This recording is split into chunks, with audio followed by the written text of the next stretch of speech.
Namaskaram and Swagatam dear friends. Welcome to my channel. We continue with a Verb A Day series. Today we will learn the verb go in Malayalam. So let's get started. Go is povuga or poguga in Malayalam. Povuga or poguga both means go. And the other word I am using in this session is we, that is nyangal. Nyangal in Malayalam. So the first sentence. ഞങ്ങൾ പോവുകയാണ്.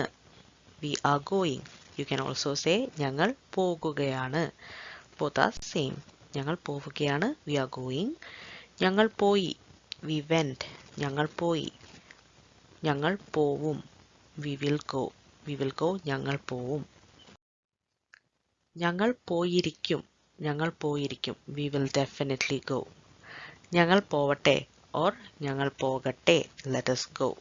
ഞങ്ങൾ പോവട്ടെ or ഞങ്ങൾ പോകട്ടെ. Let us go. ഞങ്ങൾ പോവാൻ പോവുകയാണ്. ഞങ്ങൾ പോവാൻ പോവുകയാണ്. We are going to go. We are going to go. ഞങ്ങൾ പോയിരുന്നു.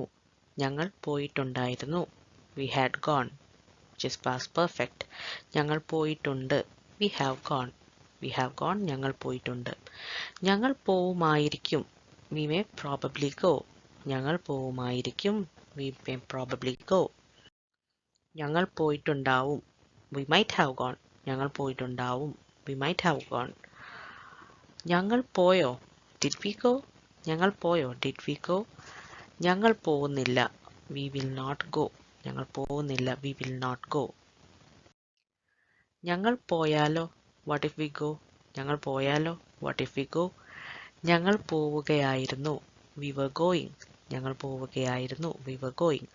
പോയേ മതിയാവൂ. പോയേ മതിയാവൂ. There is no other way but go. There is no other way but go.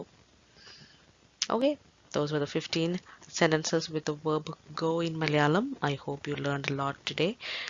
So please use the comment section to comment and like this video. And if you have still not subscribed to this beautiful Malayalam channel, please subscribe and please give me some inspiration. Thank you for watching. Namaskaram.